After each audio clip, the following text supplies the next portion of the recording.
Congratulations, you've made Aliyah. You're now officially Israeli. Well, almost. First you need to meet with Misrad Haklita, which sounds like a Harry Potter spell but is actually the Ministry of Aliyah and Integration.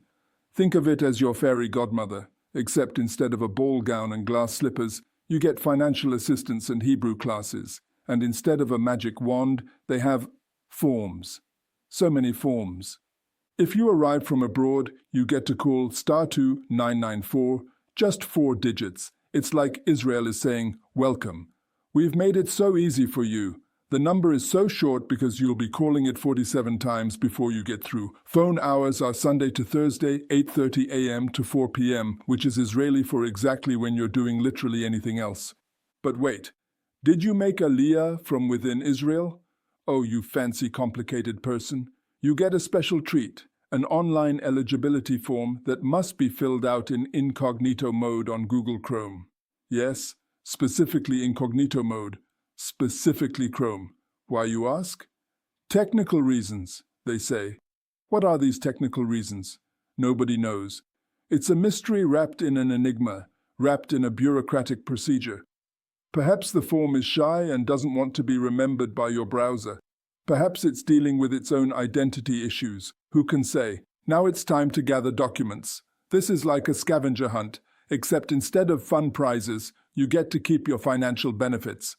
Essential documents include your passport, the one you almost lost at Ben Gurion, your birth certificate, yes, you need proof you were born, proof of address in Israel, that rental contract you signed without understanding a single word, bank account information, account number, bank details, your firstborn child, and passport-sized photos, because apparently in 2025, we still haven't invented digital photography. Oh, are you married? Bring your marriage certificate. Got kids? Bring their birth certificates. Divorced? Death certificate? Bring those too. It's like they want your entire life story in paper form. I half expected them to ask for my kindergarten report card and a letter of recommendation from my childhood dentist. Academic diplomas? Sure. Professional certifications? Why not? That certificate you got for perfect attendance in 3rd grade? Probably couldn't hurt. Are you a returning resident, a Katin Chosa? First of all, welcome back. Second of all, you need a transcript of entries and exits from Misrad Haklita. That's right. Israel kept track of every time you left and came back. It's like your parents knowing exactly what time you came home every night, except your parent is an entire government ministry.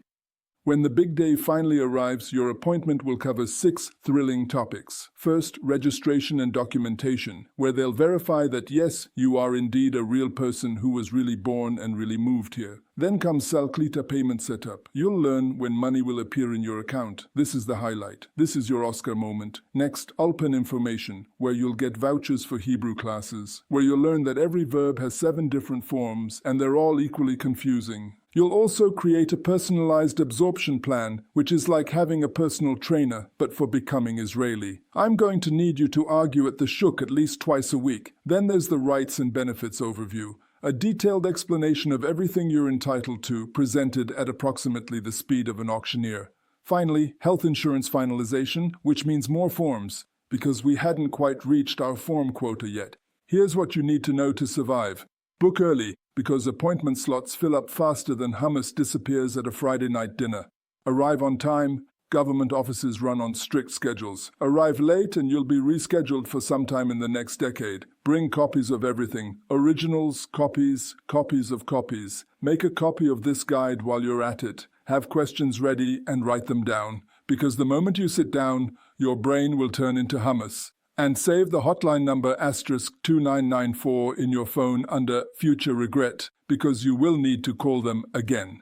After your appointment, you can access your personal portal at a URL that looks like someone fell asleep on a keyboard. Through this magical portal, you can view your payment schedule and obsessively refresh it. Contact your counselor, who is probably helping someone else obsessively refresh their payment schedule. Check your position in the public housing queue. Spoiler alert, you're number 8472, and update your address because you've already moved 3 times since arriving. Look, Misrad Haklita is actually there to help you. Your absorption counselor genuinely wants you to succeed in Israel. They're your resource, your guide, your lifeline during those first confusing years. But also, bring copies of everything. Charge your phone, pack snacks, maybe bring a book, definitely bring patience, and for the love of all that is holy, remember to use incognito mode.